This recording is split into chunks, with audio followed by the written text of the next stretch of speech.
संसार में सबसे बड़ी शक्ति कौन सी है जो मृत्यु को भी हरा देती है। प्राचीन समय की बात है। एक गांव के बाहर भगवान शिव का मंदिर था। उसके सामने ही एक बरगद का विशाल पेड़ था। उस पेड़ पर एक चकवा और चकवी रहते थे। वे दोनों रोजाना भगवान शिव की पूजा पाठ करते थे और उनकी भक्ति में लीन रहते थे। एक दिन चकवी ने चकवा से पूछा, हे स्वामी, मेरे मन में कई दिनों से 3 प्रश्न उठ रहे हैं। आज मैं तुमसे इन तीनों प्रश्नों के उत्तर जानना चाहती हूँ। मेरा पहला प्रश्न है, इस संसार में सबसे बड़ी शक्ति कौन सी है जो मृत्यु को भी हरा दे। मेरा दूसरा प्रश्न है, सबसे बड़ा दान क्या है। और मेरा तीसरा प्रश्न है, सबसे बड़ा धर्म क्या है। फिर चकवी की बात सुनकर चकवा कहने लगा, हे प्रिय, मैं तुम्हें मेरी प्रत्यक्ष देखी हुई घटना सुनाता हूँ। उस घटना को सुनने के बाद तुम्हें तुम्हारे तीनों प्रश्नों के जवाब मिल जाएंगे। एक कृष्णापुर नाम का शहर था। उस शहर में एक ठाकुर रहता था जो एक सावंत के उच्च पद पर नियुक्त था।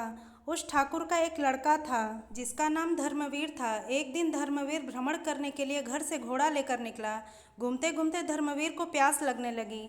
थोड़ा आगे चलने पर उसे एक पानी की प्याऊ दिखाई दी। फिर उसने वहां जाकर पानी पिया और अपने घोड़े को भी पानी पिलाया और थोड़ी देर वहीं बैठकर विश्राम किया। विश्राम करते हुए धर्मवीर ने देखा कि वहाँ बहुत से यात्री आ रहे थे और जा रहे थे और पानी पीने के बाद बड़ा आशीर्वाद दे रहे थे। वह यात्री कह रहे थे, बहुत ही अच्छा काम कर रहा है यह पानी पिलाने वाला। पानी पिलाने वाले को भगवान हमेशा प्रसन्न रखे, यह आशीर्वाद राहगीर देते जा रहे थे। इस बात को धर्मवीर सुन रहा था। धर्मवीर सोचने लगा कि मैं एक प्याऊ खोलूँगा और वहाँ मैं हर राहगीर को पानी पिलाऊंगा। यह सोचकर धर्मवीर घर चला गया और अपने पिता सावंत से कहने लगा, पिताजी, मुझे किसी काम के लिए आपकी मदद चाहिए। तो ठाकुर कहने लगा, क्यों बेटे, क्या काम है। तब धर्मवीर ने कहा कि पिताजी, मैं पानी पिलाने के लिए एक प्याऊ खोलना चाहता हूँ। तो ठाकुर कहने लगा, हमारे घर में क्या कमी है, हम एक प्याऊ खुलवा देंगे और उस पर एक नौकर रख देंगे। तो धर्मवीर ठाकुर से कहने लगा, नहीं पिताजी, मैं अपने हाथों से पानी पिलाऊंगा। पिता पुत्र की बात मान लेता है और धर्मवीर के लिए पानी की प्याऊ की व्यवस्था करवा देता है। अब धर्मवीर एक ऐसे स्थान पर प्याऊ बना लेता है जहाँ 5-5 किलोमीटर तक कहीं पानी की व्यवस्था नहीं थी। वहाँ उस रास्ते पर जितने भी राहगीर आते पानी पीकर आगे बढ़ जाते। फिर एक दिन 4 यमदूत एक मनुष्य की आत्मा को लेकर धर्मवीर के पड़ोसी गांव से जा रहे थे। फिर यमदूत ने देखा कि प्याऊ बनी हुई है तो वह चारों अपना भेष बदलकर उस प्याऊ पर पहुंचते हैं। वहां जाकर उन्होंने पानी पिया। पानी पीने के बाद चारों यमदूत उस आत्मा को लेकर चले जाते हैं। उसके बाद जब भी यमदूत उस क्षेत्र में आते तो उस धर्मवीर के प्याऊ पर पानी पी कर जाते। फिर एक दिन धर्मवीर ने जब उन्हें देखा तो कहने लगा, भाई, तुम 4 दिन पहले आए थे, तुम अब कहाँ जा रहे हो और तुम कौन हो। तब वह चारों कहने लगे कि हम व्यापार करते हैं और इस रास्ते से 2-4 दिन में आते जाते रहते हैं। तब धर्मवीर उनकी बातों पर विश्वास कर लेता है और फिर धर्मवीर उन चारों का हर बार की तरह स्वागत करता है, मीठा और ठंडा पानी पिलाता है। धीरे धीरे समय बीतने लगा और जब भी वह यमदूत वहां आते तो धर्मवीर उन्हें पानी पिलाता। अब चारों यमदूत धर्मवीर के मित्र बन गए। इसके बाद जब भी वह चारों यमदूत उस मार्ग से आते तो धर्मवीर के प्याऊ पर जरूर आते और वहां बैठकर उससे बातें करते और फिर चले जाते। अब धर्मवीर के विवाह का समय आया तो धर्मवीर ने अपने उन चारों मित्रों को निमंत्रण दिया। फिर वह चारों यमदूत उसके विवाह में सम्मिलित हुए। विवाह होने के बाद धर्मवीर अपनी पत्नी को अपने घर ले आया। उसके बाद कुछ समय और निकला। फिर एक दिन यमराज उन यमदूतों से कहते हैं, कल ठीक 12 बजे तुम्हें एक धर्मवीर नामक व्यक्ति को लाना है। यमराज ने उन यमदूतों को 24 घंटे पहले ही बता दिया था। अब चारों यमदूत सोचने लगे कि धर्मवीर तो हमारा मित्र है, हम कैसे उसे लाएंगे। फिर वे चारों यमदूत धर्मवीर की प्याऊ पर आते हैं जहाँ धर्मवीर पानी पिला रहा था। वहाँ जाकर वे चारों यमदूत मनुष्य का रूप धारण करते हैं और धर्मवीर के पास आकर पानी पीते हैं और पानी पीने के बाद वे चारों रोने लग जाते हैं। तब धर्मवीर उन्हें रोता देखकर उनसे पूछता है, हे मित्रों, तुम क्यों रो रहे हो। तुम बताओ, मैं इस क्षेत्र के ठाकुर का पुत्र हूँ। अगर तुम्हें किसी ने सताया है तो मैं उसे दंडित जरूर करूँगा। फिर उनमें से कोई जवाब नहीं देता है। चारों एक दूसरे को देखने लगते हैं। उनमें से सबसे छोटा वाला यमदूत सबसे ज़्यादा रो रहा था। धर्मवीर उससे कहता है, मुझे बताओ कि तुम क्यों रो रहे हो, आखिर क्या हुआ है। फिर वह छोटा वाला यमदूत कहता है, मित्र क्या बताऊं, हम चारों कोई मनुष्य नहीं हैं, हम चारों यमदूत हैं। हम जब भी इस क्षेत्र से किसी आत्मा को लेकर जाते थे तो तुम्हारे प्याऊ पर पानी पीने के लिए आ जाते थे और धीरे धीरे तुमसे हमारी मित्रता हो गई। यह सुनकर धर्मवीर भयभीत हो गया। फिर सबसे छोटा यमदूत कहने लगा, हे मित्र, आज ठीक 12 बजे तुम मृत्यु को प्राप्त हो जाओगे। हमारी मित्रता के मोह के कारण ही हमें रोना आ रहा है। यमराज ने हमें आज्ञा दी है कि मैं सर्प बनकर तुम्हारे सिर पर डसूंगा और यह जो 3 मेरे बड़े भाई हैं, यह तुम्हारे प्राणों को लेकर चले जाएंगे।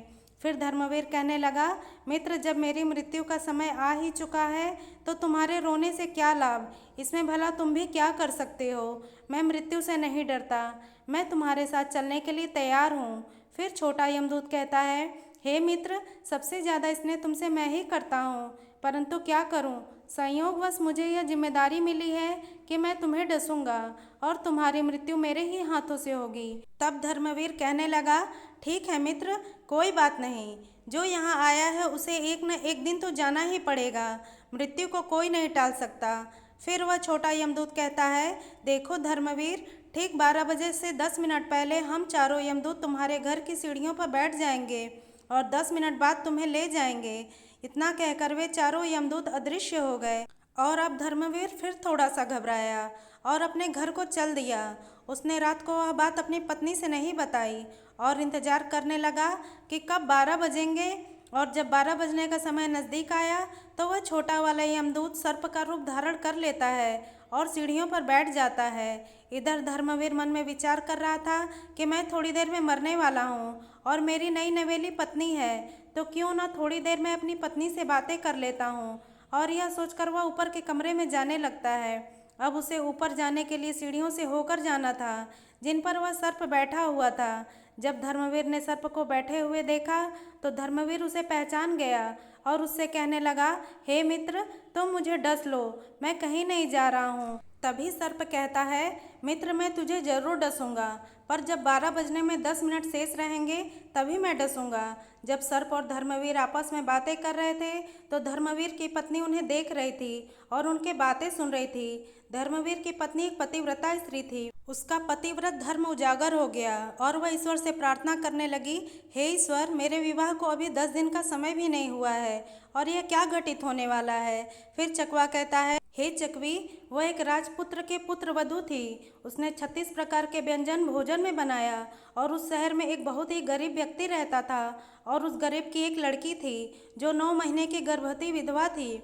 वह अपने गरीब पिता के घर में रहती थी क्योंकि उसके ससुराल में उसके पति के मरने के बाद उसका कोई सहारा नहीं था। और जिस दिन धर्मवीर को वह सर्प डसने वाला था उसी दिन उस लड़की के गर्भ से एक नवजात शिशु पैदा हुआ और वह लड़की जिसका प्रसव हुआ था उसे बहुत ज़ोर से भूख लगने लगी। तो वह लड़की अपने माता पिता से कहने लगी, मुझे बहुत तेज़ भूख लग रही है, मुझे कुछ खाने को दीजिए। तो पिता कहने लगा, बेटी, मेरे पास खाने के लिए कुछ नहीं है, मैं तुम्हें भला क्या दे सकता हूँ। ऐसे में वह लड़की बोली, यदि तुम मुझे खाने को नहीं दोगे तो यह जो बच्चा मेरे गर्भ से पैदा हुआ है मैं इसे खा जाऊंगी। फिर चकवा कहता है, हे चकवी, प्रसूति के समय की भूख बहुत ही तेज होती है। जब उस गरीब व्यक्ति ने यह बात लड़की के मुंह से सुनी कि मैं इस बच्चे को खा जाऊंगी तो वह पिता कहने लगा कि बेटी तुम रुको, मैं जाता हूँ, अगर कोई कुछ दे देगा तो मैं खाने के लिए अवश्य लेकर आऊँगा। उस लड़की का पिता भिक्षा मांगते हुए चला जा रहा था। जो कोई उसे देखता तो दरवाज़ा बंद कर देता। इस प्रकार चलते हुए वह व्यक्ति उसी ठाकुर के महल के पास आया जहाँ पर धर्मवीर से काल सर्प बनकर बातें कर रहा था और उसकी पत्नी छत से उसे देख रही थी और ईश्वर से प्रार्थना कर रही थी। तभी वह मांगने वाला आवाज़ लगाता है, मुझे कोई भोजन दे दीजिए, मेरी लड़की को प्रसव हुआ है, उसने एक नवजात शिशु को जन्म दिया है और मेरे पास उसको खिलाने के लिए कुछ नहीं है, वह नवजात शिशु को ही खाने वाली है। जब यह बात धर्मवीर की पत्नी ने सुनी तो वह सोचने लगी कि कुछ समय बाद मेरा पति मर जाएगा और मैं विधवा हो जाऊंगी और मुझे अपने पति के साथ सती होना पड़ेगा, तो यह भोजन किस काम आएगा जो मैंने बनाया है। इस भोजन को मैं इस भिखारी को दे देती हूँ। फिर उसने वह भोजन उस गरीब व्यक्ति को दे दिया। तब भोजन को लेने के बाद वह गरीब व्यक्ति वापस अपने घर चला जाता है और जब तक धर्मवीर और सर्प बातें कर रहे थे तब तक वह गरीब आदमी जाकर उस भोजन को अपनी लड़की को खिला देता है। 36 प्रकार के व्यंजनों को जब उस लड़की ने जी भरकर खा लिया तो पूछने लगी कि पिताजी, आज इतना अच्छा भोजन किसने दिया। तब उसके पिता ने कहा, बेटी, हमारे गांव के ठाकुर साहब की जो पुत्र वधू है, जिसका विवाह अभी कुछ दिन पहले हुआ था, उसने ही मुझे यह भोजन दिया है। तो वह लड़की कहने लगी, हे भगवान, उसका सुहाग अमर रहे। उस लड़की ने आत्मा से आशीष दिया कि उस औरत का सुहाग अमर रहे। फिर भगवान विष्णु का सिंहासन हिल गया तो उन्होंने नारद मुनि को बुलाया और कहा कि मृत्यु लोक में देख कर आओ, मेरे किसी भक्त पर बहुत बड़ा संकट है जिस कारण मेरा सिंहासन हिल रहा है। तब नारद मुनि भगवान विष्णु की आज्ञा अनुसार देखते हैं कि भगवान विष्णु का सिंहासन क्यों हिल रहा है। तो नारद मुनि देखकर बताते हैं कि एक बिल्कुल भूखी आत्मा जिसने कुछ समय पहले एक नवजात शिशु को जन्म दिया था, वह भूख से व्याकुल थी। उसे भोजन मिलने के कारण उसने अंतरात्मा से यह कह दिया है कि भोजन देने वाली औरत का सुहाग अमर रहे, अर्थात उसका पति जीवित रहे। और उधर यमराज ने उसके पति के प्राण लेने के लिए यमदूतों को भेज दिया है। वह बस 10 मिनट बाद ही उसके प्राण लेने वाले हैं। फिर नारद मुनि भगवान विष्णु से कहते हैं, हे प्रभु, प्रकृति के नियमों के अनुसार धर्मवीर की मृत्यु का समय आ गया है और उसे लेने के लिए यमदूत उसके घर पर बैठे हुए हैं। और उधर एक दिव्य आत्मा ने अपनी संपूर्ण शक्ति से धर्मवीर की पत्नी को आशीष दे दिया है कि उस औरत का सुहाग अमर रहे। फिर भगवान विष्णु कहने लगे, मुझे उस आत्मा का मान रखना पड़ेगा, चाहे मेरे कार्य में परिवर्तन ही क्यों ना हो जाए। भगवान विष्णु अपने भक्त की रक्षा करने के लिए उस प्रसव वाली लड़की की आत्मा के वचन को उस धर्मवीर पर कवच बनाकर डाल देते हैं। तब तक घड़ी में 12 बजने में 10 मिनट बाकी थे। तब धर्मवीर उस यमदूत से कहने लगा, हे मित्र, अब तुम मुझे डस लो और मैं तुम्हारे साथ चलने के लिए तैयार हूँ। फिर उस सर्प ने धर्मवीर को डस लिया और सर्प सोचने लगा कि 10 मिनट में धर्मवीर मर जाएगा, लेकिन 10 मिनट बाद भी उस धर्मवीर को कुछ नहीं हुआ। फिर सर्प कहने लगा, हे मित्र, तुम्हें कुछ हो रहा है क्या। धर्मवीर कहने लगा, हे मित्र, मुझे कुछ नहीं हुआ है। फिर सर्प ने उसके ऊपर तीव्र विष डाला, परंतु उस धर्मवीर की रक्षा स्वयं भगवान विष्णु कर रहे थे, जिस कारण से सर्प के विष का असर धर्मवीर पर नहीं हुआ। फिर धर्मवीर सर्प से कहने लगा, हे मित्र, तुम मुझे पूरी ताकत से डसो। फिर तीसरी बार उस सर्प ने पूरी शक्ति से धर्मवीर को डसा, परंतु धर्मवीर का बाल भी बांका नहीं हुआ। फिर धर्मवीर को जीवित देखकर चारों यमदूत हक्के बक्के रह गए और कहने लगे, हमें इसके लिए यमराज के पास जाना पड़ेगा। फिर वह चारों यमराज के पास पहुंच गए और यमराज से कहने लगे, हे यमराज, हमने बहुत प्रयास किया, परंतु उस धर्मवीर नामक व्यक्ति पर जहर का असर नहीं हुआ। फिर यमराज ने अपनी दिव्य दृष्टि से देखा, उस धर्मवीर के शरीर पर 3 जगह से रक्त बह रहा है, लेकिन धर्मवीर को कुछ नहीं हुआ। तभी यमराज भगवान विष्णु के पास पहुंच जाते हैं और कहते हैं, प्रभु, मैं अपने पद से इस्तीफा देना चाहता हूं। भगवान विष्णु कहने लगे, क्यों, क्या हुआ। तब यमराज कहने लगे कि प्रभु, प्रकृति के नियम में परिवर्तन हो गया। जिस व्यक्ति की मृत्यु का समय आया था वह व्यक्ति 3 बार प्रहार करने से भी नहीं मर रहा, इसका क्या कारण है। तब भगवान विष्णु समझाते हैं, हे यमराज, यह आत्मा की शक्ति है। फिर यमराज कहते हैं, हे प्रभु, यह आत्मा की शक्ति क्या होती है। तब भगवान विष्णु कहते हैं, यदि कोई व्यक्ति अपनी अंतरात्मा से किसी दूसरे व्यक्ति को आशीष या श्राप दे देता है तो उसको झूठा करने की शक्ति मेरे अंदर भी नहीं होती है, चाहे फिर मुझे इसके लिए प्रकृति के नियमों में ही परिवर्तन क्यों न करना पड़े। फिर भगवान विष्णु कहते हैं, हे यमराज, जरा ध्यान से देखिए, एक ऐसी गरीब औरत जिसका पति उसे 2 महीने पहले ही छोड़कर मर गया हो, जो अपने पिता के पास रह रही हो और पिता के पास भी खाने को कुछ नहीं मिले, और जिसने कुछ समय पहले ही एक शिशु को जन्म दिया था, उसे भोजन नहीं मिल रहा था, उसकी आत्मा भोजन के लिए तड़प रही थी। वह अपने नवजात बच्चे को खाने को तैयार थी और उसको भोजन उपलब्ध कराया उस धर्मवीर की पत्नी ने, और उस औरत ने उसे ऐसा आशीष दिया कि उसका सुहाग अमर हो जाए।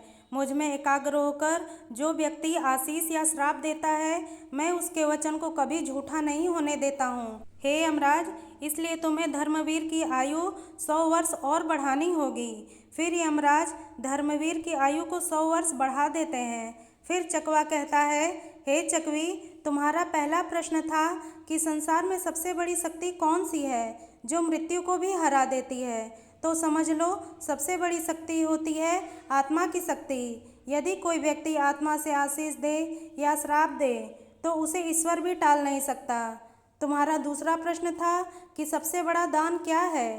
तो समझ लो, हमें अन्न का दान करना चाहिए। अन्न का दान सबसे बड़ा दान माना जाता है। भूखे को भोजन कराना सबसे बड़ा दान होता है। तुम्हारा तीसरा प्रश्न था कि सबसे बड़ा धर्म क्या है।